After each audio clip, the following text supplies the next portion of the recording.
Olivier Kayomon, 28e effectif à la région pour les élections du 25 mai 2014 sur la liste numéro 6 FDF. Bonjour Monsieur Kayomon, merci de répondre pour cet entretien. Vous avez mis sur votre site internet voter OK pour renforcer la loi, les contrôles et les sanctions dans la lutte contre la discrimination à l'embauche en s'appuyant sur les inspecteurs de l'emploi. Voter OK pour remplacer le décret inscription par le décret orientation dans l'enseignement francophone et pour instaurer le cours d'éducation à la citoyenneté dans les écoles.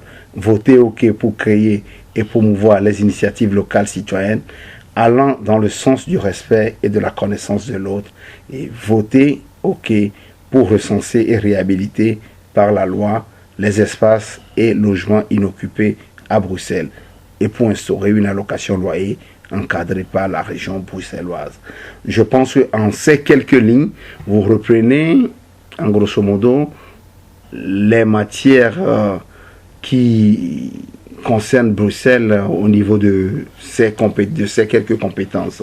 Vous êtes 28e sur cette liste. On ne fera pas votre bilan parce que vous n'êtes pas un député sortant, mais si demain vous rentrez au Parlement régional à Bruxelles, comment allez-vous s'y prendre pour vous attaquer à ces différents points qui vous sont chers? D'abord, bonjour Yves Le Donou et bonjour aux auditeurs. Merci déjà pour cette invitation et pour la question.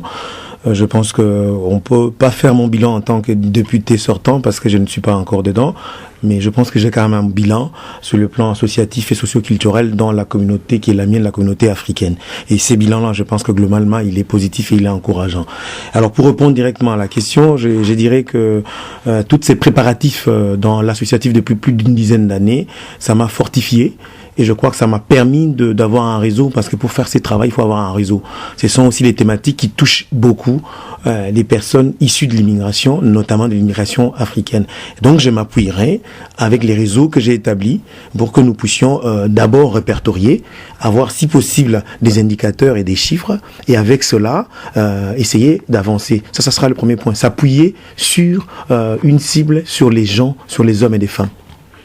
Donc, sur les hommes et les femmes, on sait qu'à Bruxelles, il y a quelques hommes qui rencontrent des difficultés en matière de logement, en matière d'emploi, et d'ailleurs, un monitoring du Centre pour l'égalité sociale, du Centre pour l'égalité des chances, et de lutte contre le racisme, dit explicitement que c'est à peu près 48% de ces personnes, souvent issues de la diversité, et qui sont mises à côté à cause de leur origine. Comment attendez-vous régler ce problème? Écoutez, moi je commence d'abord par proposer une réorganisation de cette communauté africaine. Je plaide pour ça depuis plusieurs années, mais maintenant je propose que nous puissions, si je suis élu, en tout cas je vais inciter dans ce sens-là, nous puissions nous organiser en corporation, parce que les discriminations existeront toujours tant que nous ne serons pas valablement revendiqués. Or le problème avec notre communauté, on ne revendique pas assez, on laisse que les autres revendiquent à notre place. Vous le savez, il y a un adage qui dit, un adage africain, la main qui donne est toujours au-dessus de celle qui reçoit. Donc, si nous laissons que les autres viennent nous donner ce qu'ils estiment, eux, une certaine revendication, une avancée, on n'aura que les miettes. Donc là, il est important que nous puissions mettre le doigt là où il fait mal, par nous-mêmes. Et pour ça, je crois qu'il faut aider. Et Bruxelles a intérêt à aider la communauté africaine à pouvoir se structurer, à pouvoir s'organiser. Moi, je le propose qu'on le fasse en corporation, en corps de métier. Si nous savons réunir les Africains qui sont infirmiers ou infirmières, nous savons combien ils sont. Nous le faisons avec nos informaticiens, nous le faisons avec les hommes de médias, avec nos artistes, avec les coiffeurs de Matongué, etc., etc. Ça nous donnera beaucoup plus de force et nous pourrons, je dirais de manière très claire, pouvoir savoir où est-ce que nous sommes discriminés et comment. Et alors, à ces moments-là, nous devons nous lever pour aller dire que voilà, ici et là, nous sommes discriminés, en voici les preuves. Mais par nous-mêmes. Et cette démarche-là n'est pas suffisamment faite. Et si nous ne le faisons pas, ça sera très difficile qu'individuellement, nous allions revendiquer les discriminations par-ci, par-là. C'est qui est le cas pour le moment. Et donc moi, je reviens pour dire, commençons d'abord par réorganiser cette communauté, la répertorier, la structurer, la pousser à pouvoir se parler, à être une communauté forte, pas le maillon faible de la multiculturalité.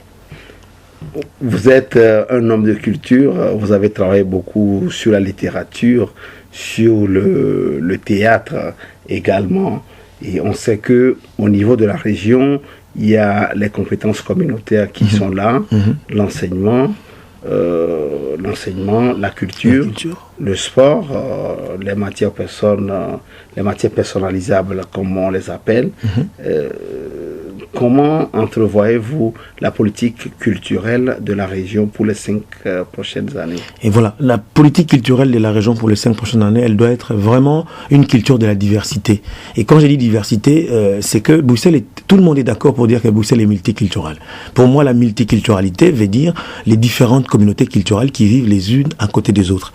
Je reviens pour dire que quand j'observe les autres communautés culturelles, il s'est fait malheureusement que ma communauté culturelle d'appartenance, qui est de la communauté africaine, elle est un peu désavantagée. Peut-être pas parce que les autres veulent la mettre dans cet état, mais c'est aussi peut-être parce que nous-mêmes, nous ne sommes pas suffisamment pris en main. Et donc moi, je propose une démarche d'autodiscrimination positive par rapport à la composante africaine, que nous puissions prendre en charge et que nous disions que nous devons apporter notre plus-value à Bruxelles.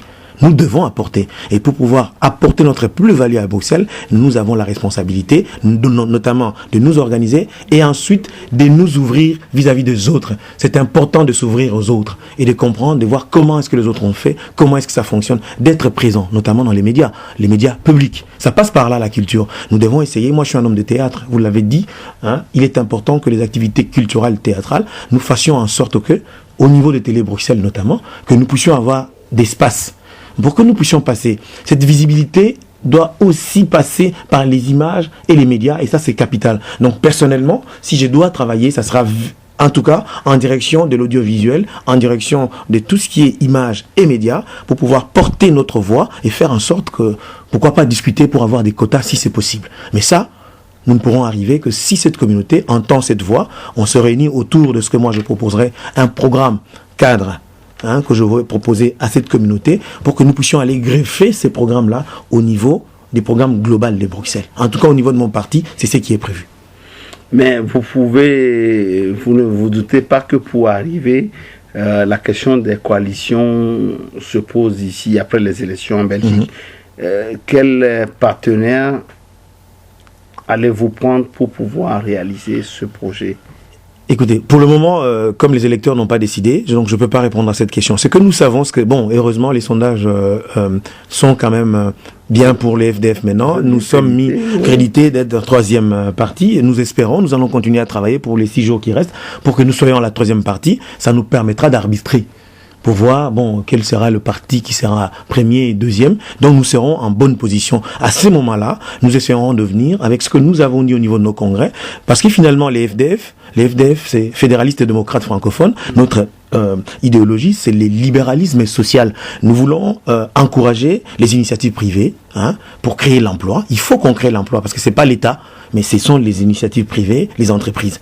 En même temps, s'il y a des créations de richesses, il faudrait penser à ceux qui ont peu de moyens.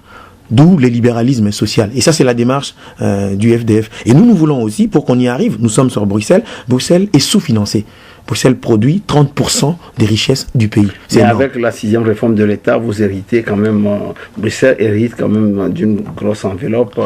Pas assez, parce que d'ailleurs nous n'avons pas voté la 6e réforme de l'État, parce que nous estimons que c'est qu'on présente comme étant l'héritage de Bruxelles, c'est la poudre aux yeux, parce qu'on a beaucoup retiré à Bruxelles. D'ailleurs, si vous allez plus loin, il y a une idée de vouloir un peu co-gérer Bruxelles entre la Wallonie et la Flandre. C'est que nous, en tant que FDF, nous refusons catégoriquement. Vous voulez une autonomie Non, Bruxelles doit être une région à part entière. Nous militons pour que Bruxelles reste une région à part entière et qu'il n'y ait pas non plus de fusion de communes.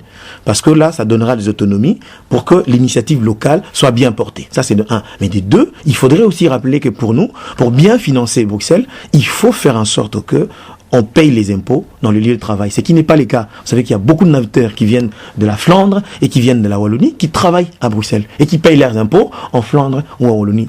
Ça aussi, ça appauvrit. Ne pensez-vous pas que ça sera antidémocratique parce que l'Europe a été créée, n'oubliez pas que Bruxelles est la capitale de l'Europe, l'Europe a été créée autour du vecteur économique et que le travailleur lambda peut venir de Gand, de Liège, de Moucron pour travailler à Bruxelles ou pour travailler à Louvain. Oui, d'accord. Mais alors, il faudrait qu'il y ait une contrepartie. Là où vous travaillez, moi je travaille à Bruxelles, je paye mes impôts à Bruxelles.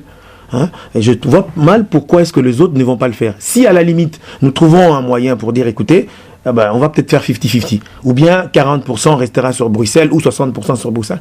Allons-y, négocions. Mais nous ne pouvons pas dépouiller Bruxelles. Parce que quand on vient ici, on travaille à Bruxelles. Il faut permettre aussi à Bruxelles de bien fonctionner. Il ne faut pas laisser la charge de Bruxelles qu'aux habitants de Bruxelles et non pas à ceux qui travaillent à Bruxelles. Nous pensons qu'il faut aussi bien ceux qui travaillent et qui habitent et que ceux qui n'habitent pas mais qui travaillent à Bruxelles aussi cotisent à l'embellissement de Bruxelles. L'embellissement économique, je vais dire. Pour aller vers la fin de notre entretien, que propose le FDF ou vous, en tant que candidat, qu'est-ce que vous proposez pour les lecteurs qui est dans le doute, qui ne sait pas pour qui voter, qui ne s'intéresse pas? Qu'est-ce que vous lui proposez pour que les lecteurs là puissent quitter sa maison le 25 pour aller faire son acte civique? Je vais d'abord rappeler qu'en Belgique, malheureusement, les votes est linguistique. Hein, nous avons les collèges néerlandophones et les collèges francophones. Je suis dans un parti francophone qui est le FDF, donc je vais plus parler à l'électorat francophone. Et j'ai dit à cet électorat qu'il est important que nous puissions donner une autre alternative. Les PS et les MR sont restés pendant très longtemps au niveau du pouvoir bruxellois. Les bilans, vous pouvez leur demander. Il est important pour que la démocratie puisse avancer, qu'il y ait une respiration. Et pour qu'il y ait une respiration, il faut qu'il y ait l'alternance. Et nous pensons au niveau du FDF que nous sommes l'alternative valable. Parce que les dernières années, nous étions non seulement dans l'opposition, mais en même temps, nous avons montré que nous permettons à ce que l'équilibre de ces pays reste. Parce que les autres amis francophones, les partis traditionnels ont tendance à suivre comme des moutons des paniers tout ce qui s'est passé, c'est dit au niveau de la Flandre. Nous pensons que pour que ce pays existe, il faut de l'équilibre. Nous militons pour l'équilibre de la Belgique, pour que la Belgique existe toujours. Et pour que la Belgique existe, il faut l'équilibre entre les francophones et les néerlandophones. Or, les partis traditionnels ont tendance à trop céder. Et les FDF sont là pour rappeler le centre de gravité dans l'ordre. Ça, c'est un élément important. Et puis, comme ça fait longtemps que nous avons été à l'opposition, comptez sur nous, permettez à ce que nous puissions arriver, voter massivement pour nous, pour que nous puissions apporter un autre dynamisme et qu'ensemble nous puissions avancer. Alors, à l'électorat d'origine africaine, spécialement, parce que je crois que nous avons des problèmes spécifiques, j'aimerais aussi que vous puissiez tenir compte de mon parcours un homme de culture, un homme associatif, mais qui a fait ses preuves, qui a initié des projets qui ont abouti. Je suis loin d'être parfait, mais je crois que si vous donnez la chance à la nouvelle génération que je compte incarner, nous pourrons aussi, en même temps, permettre à ce que Bruxelles s'embellisse, s'organise, soit beaucoup plus forte, en même temps, dans cette Bruxelles-là, donner une place de prestige, notamment à la communauté africaine de Bruxelles. Et donc, si je suis élu le 25 mai, je mettrai mon bureau à Matongé, c'est notre quartier de prédilection, et j'aimerais aussi que les autres, les amis, les gens sachent où trouver les députés. C'est très important. Nous sommes en train de perdre ces quartiers. Je crois que Bruxelles a tout à gagner que ces quartiers restent africains. Il est de notre responsabilité à nous, Africains, de commencer d'abord par nous occuper de ces quartiers convenablement, de nous organiser en corporation, mais encore plus d'avoir une cellule de réflexion qui va réfléchir sur les thématiques et les spécificités qui nous concernent spécialement. Voilà l'essence de mon engagement, voilà l'essence de voter OK, comme mes initiales Olivier Kayomo, mais voter OK aussi parce que je pense que les idées que je porte depuis pas mal d'années et que j'ai déjà mis en pratique et que je mettrai encore beaucoup plus si vous me donnez le mandat, ça sera des idées pour permettre à ce que Bruxelles soit pleinement multiculturelle et que nous puissions tous trouver notre place. Voilà, donc je vous rappelle que je suis le candidat numéro 28, liste 6 FDF à la région bruxelloise. Je vous appelle le 25 mai à aller voter pour le candidat numéro 28, Olivier Kayomo, à la liste 6 FDF à la région bruxelloise. Vous avez le droit de voter aussi pour les autres candidats sur la même liste que moi. N'oubliez pas que notre tête de liste à la Chambre, c'est mon président de parti, Olivier Menga. Je vous demande de voter pour lui. Et à l'Europe, nous avons Madame Christina Cotenou. Voilà. Je vous dis merci et on se retrouvera peut-être les 25. Merci pour Olivier Kayomo. Le FDF est l'alternative à Bruxelles. Il vous a dit votez OK comme Olivier Kayomo. Merci et bonne campagne. Merci.